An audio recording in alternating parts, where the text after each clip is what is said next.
Digi lessons from the house of Navankur में आप सभी का स्वागत है। बच्चों, आज हम विषय सामाजिक विज्ञान की पाठ 24 सिख एवं मराठा शक्ति का उत्कर्ष भाग 2 के बारे में पढ़ेंगे। बच्चों, पहला प्रश्न है, निम्नलिखित प्रश्नों के सही विकल्प चुनकर लिखिए।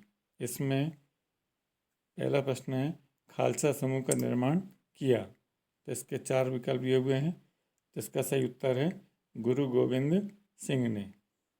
दूसरा है, मराठा शक्ति के संगठन का श्रेय है। इसमें भी 4 विकल्प दिए हुए हैं। तो इसका सही उत्तर है शिवाजी को।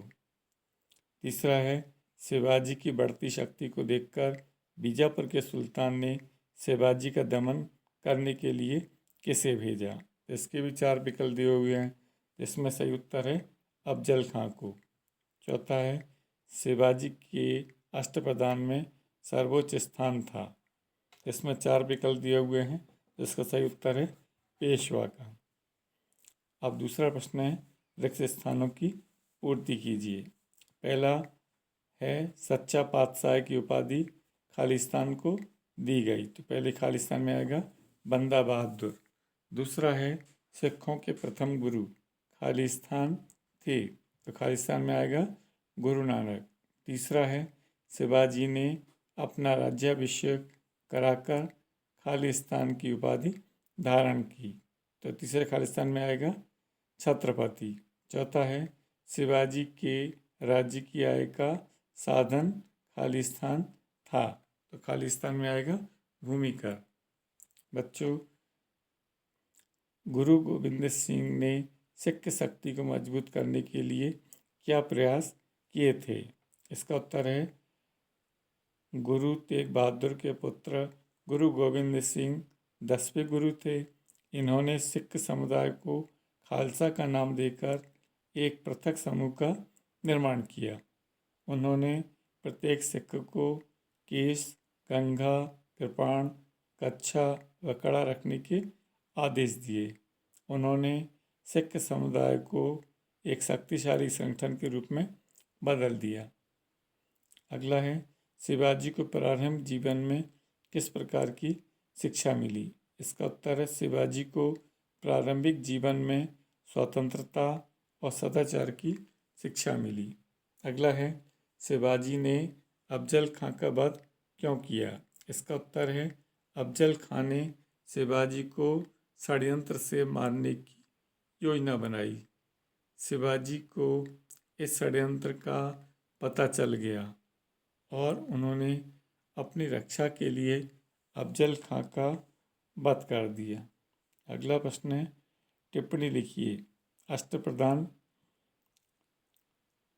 अष्टप्रधान शिवाजी ने शासन प्रबंध में सहायता और परामर्श के लिए 8 मंत्रियों की एक परिषद बनाई, जिसे अष्टप्रधान कहा जाता है।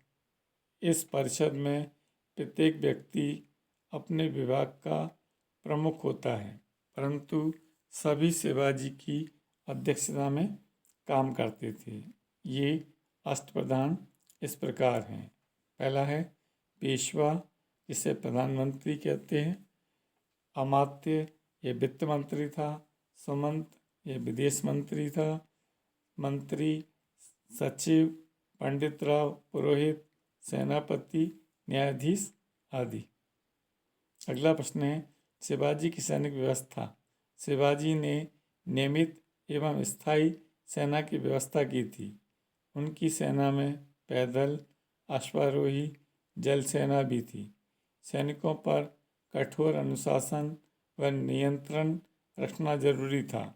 पवित्र ग्रंथों रामायण, गीता, कुरान आदि की रक्षा करना व बच्चों, वृद्धों और स्त्रियों का अपमान न होने देना, यह सैनिकों का प्रमुख कर्तव्य था।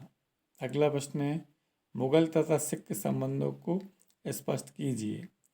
इसका उत्तर है मुगल तथा सिखों के बीच संबंध अच्छे नहीं थे। वे जीवन भर मुगल सम्राटों के धार्मिक अत्याचारों और धर्मांधता की नीति के विरुद्ध संघर्ष करते रहे। जहांगीर ने अपने विद्रोही पुत्र खुसरो को सहायता देने के आरोप में गुरु अर्जुन देव का वध कर दिया था।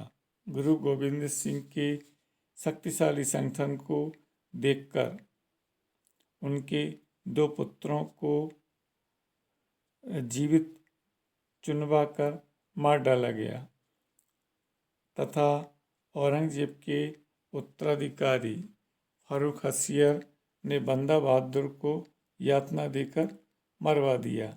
सन 1764 में अमृतसर में सिखों ने इकट्ठे होकर देग, बेग, फतेह, चिन्नों आदि सिखों के आदि चांदी के सिक्के जारी करके सिख प्रभुता की प्रथम घोषणा की। अगला है, शिवाजी में उच्च कोटि की प्रशासनिक क्षमता थी, स्पष्ट कीजिए। इसका उत्तर है, शिवाजी के शासन प्रबंध का मुख्य उद्देश्य प्रजा की सुख समृद्धि तथा मातृभूमि की रक्षा के लिए श्रेष्ठ सेना का गठन करना था। शिवाजी राज्य के सर्वेसर्वा थे। असीम निरंकुश शक्तियों के होते हुए भी शिवाजी ने उनका उपयोग जन कल्याण के कार्यों के लिए किया। वीर सेनानायक, कूटनीतिज्ञ व उत्तम शासक थे। धार्मिक सहिष्णुता, उच्च कोटि के चरित्र, न्यायप्रिय और कुशल प्रशासन के कारण वे महान शासक के रूप में प्रसिद्ध हुए। शिवाजी उच्च कोटि की प्रशासनिक क्षमता के कारण शिवाजी ने अपना शासन सुचारू रूप से चलाया। अतः हम कह सकते हैं कि शिवाजी में उच्च कोटि की प्रशासनिक क्षमता थी। इसी के साथ आपका अध्याय समाप्त हुआ। धन्यवाद।